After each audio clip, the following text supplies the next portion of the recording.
So hey guys, welcome back to my channel again. My name is Arsalan and today we are on day 9th of building the problem solving skills with the help of Python using numbers. So right now we have a question to check, develop a program that checks whether a given integer is a prime number or not. So we have to check for a prime number. So if you are very new to this playlist, let me give you a very brief introduction of what this playlist is all about. In this playlist, we have been solving questions based on problem solving skills. So we started from a day one where we have solved a very basic question and then we have been increasing the bar like anything. We have solved multiple questions already on integers, that is numbers as well you can say, and we will be solving one more question that is on day 9 that is based on to check the prime number. So we have to check whether a given number is prime or not. So just before starting to solve this question guys, do subscribe to the channel, hit the like button, press the bell icon button and bookmark the playlist so that you can get the updates from the channel. So just before starting to write the function, let me explain it to you that what is prime number. So prime number are numbers which has two factors. One, the number is itself, and the second is 1. So prime numbers are numbers are numbers which are only divisible by 1 and the number itself. All right, so 1 is not a prime number. All right, and 2, 3, 5, 7 and so on are prime numbers. So why they are prime numbers? You can just list the factors of 2. So factors of 2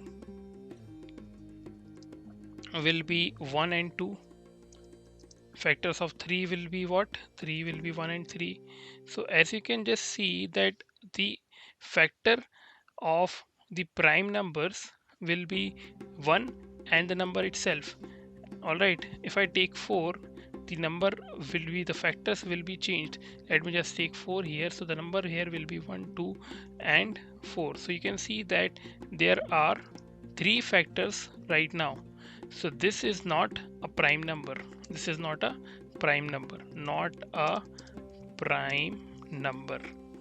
All right, so this is not a prime number. These 3 are prime numbers and 1 is of course not a prime number because it is only the number which has the factor as 1. So this is not a prime number, and the negative numbers are also not prime numbers. So what we can just put a check here. First we will be just when we will be writing the code, that the number which is less than equal to 1 will be not a prime number, or we can just put a condition that please enter the number which is greater than 1. So when we will be writing the code, when we will be doing the practical, you will be knowing that what I mean here. So let's just start writing the function which will be saying that check prime. Now to check the prime, what I will be just writing, I will be writing the range or a number. So let's suppose I have a number as num, and I am gonna check that in this number whether this is a prime or not. So first of all I have to check if this number is a negative or 1 or not. So I will be checking that if this number is less than equal to 1, then I will be just writing print please enter a number greater than 1. Now we have put a check here that saying that if number is less than equal to 1, please enter a number greater than 1. And we can put one more statement here, that else if num is equal to 2, print or return true. I will be returning this value, not printing this value. Return this value uh, and return, please enter a greater number greater than 1, and return true because this is a prime number. Now we have checked for 2, we have checked less than 1, all of the values including 1 as well. Now we have to check the numbers which will be coming in the range of number itself. So let's suppose we have a number as 10. So 10 number is equals to, let's suppose, 10. So the number here will be the, means if we run the rule loop, it started from 3 because we have already checked for 2, so we'll be starting it from 3. So we'll be checking for 3, 4, 5, 6, 7, 8, 9 and 10 itself. Alright, so we'll be checking for these number of values, that if these values can divide the number 10, if any of these values can divide the number by 10, uh, then we will be calling that number and as of and we will be returning that as a false value. All right, and if it can divide, if it can 10 can divide that value, then uh, we will be not calling that as a false. What I mean here is that I will be creating a loop for n in range starting from 3 uh, till num under root plus 1, and this will be a float value, so that I have to take it as an integer value. And why I'm taking this, I will just explain it to you. Just wait for a minute. If I print n here, let me just show it to you, and let's just take uh, check prime and put 10 inside this. So what I will be getting here is, I will start it from 3 and I will be getting 3 only. So what I got here is, I will be getting the square root of the number. So the square root of the number here will be 3, and this is the only number which has the proper square root. For let's just take 100 here instead of 10. So what I will be getting here is 3, then I will be getting 4, 5, 6, 7, 8, 9, 10. So why I'm getting 3, 4, 5, 6, 7, 8, 9, 10? Guys, see, in the range of 100, these all values are what? Are the proper square root. 3, 4, 5, 6, 7, 8, 9, 10. In the range of 3, 4, 5, 6, 7, 8, 9, these are the proper square roots.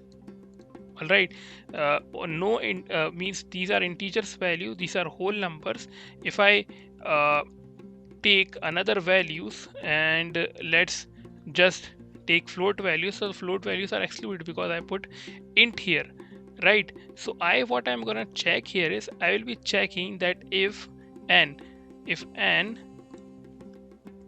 if num mod n is equals to 0, which is like 3. First of all, it will be checking for 3, then it will be checking for 4, then it will be checking for 5, then it will be checking for 6, 7, 8, 9, 10.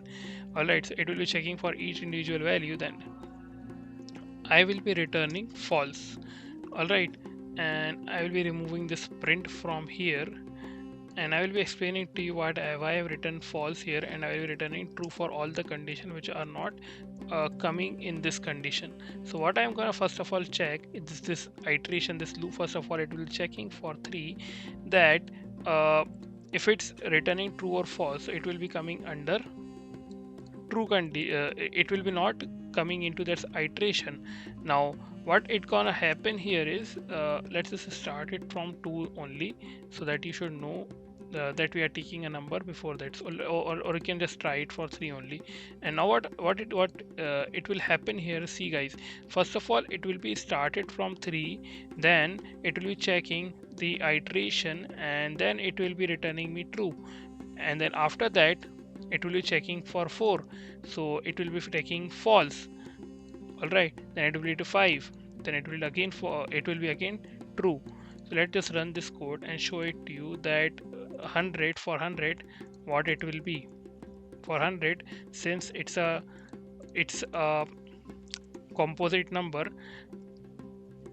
it will be returned as false. See, it is a false. Now if I check for any prime number, let's suppose I take 5 as the value, which is a prime number, we know, and if I try to run this code and see it's a true value. Let's take any random value which is a large value and check for that value, and it should be an odd value because all even numbers greater than 2 are odd composite numbers.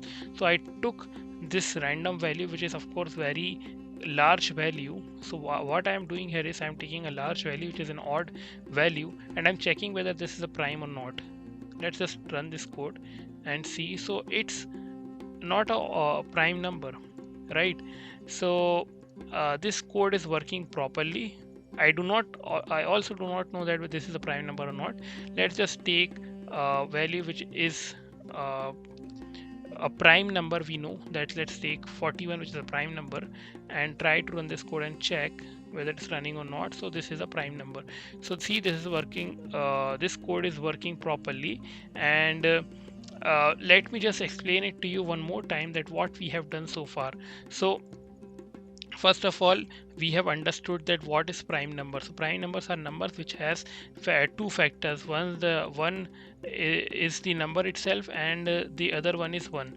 So these two are two factors, and those numbers which has two factors including 1 and the number itself are called prime number, which we have already understood it. And how to create a program? We have created a program to check whether a number is a prime or not. So if it is a prime, we will be returning true. If it's not a prime, we will be returning false. All right. So we have first of all put a check that if number is less than equal to 1, then put a print a condition saying that please enter a number greater than 1. Okay, so we haven't returned any value which is less than equal to 1, so we'll be just writing 0 here and check whether this is working true or not. So yeah, it is working. Please enter a number greater than 1.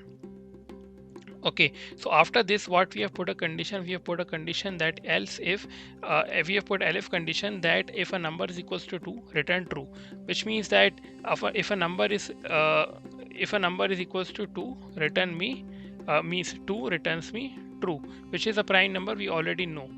And we started a loop, because we will not individually checking that if its number is equal to 3, then return me true. If it's equal to 5, then return me true. Then if it's equals to 7, then returns true. We will be creating something that will be doing iteratively. All right. So what we have done, we have created a loop. And what logic we have applied? We applied a logic where we said that for n in range which start from 3 till the square root plus 1. And why we have taken 1, guys? See why we have taken 1 here, because I have already told you that this number itself is not inclusive. That is, this number is exclusive, which means that it is not included in the function. If I take 10 here, it will be counted till 9. If I take 8 here, it will be counted till 7. I have already explained it to you in my previous tutorials, on day 7 and day 8, and before also I have explained it to you. And right now also telling you that why we have taken plus 1. So if we take plus 1, it will be inclusive. So if I take 10 plus 1, it will be counted as 10. Now a square root of 10 will be not a integer, right? And this range function will be not running. So what I mean to say here is that if I take square root of 10 will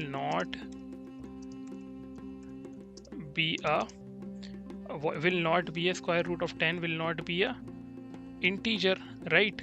It will be some float value. So what I did here is I put a int here, which will be converting that. I put int here. Why I put int here? Because use let me just write it here. I used int function to convert it into into integer. Because why? Because because range function takes numbers which are integers, not float values.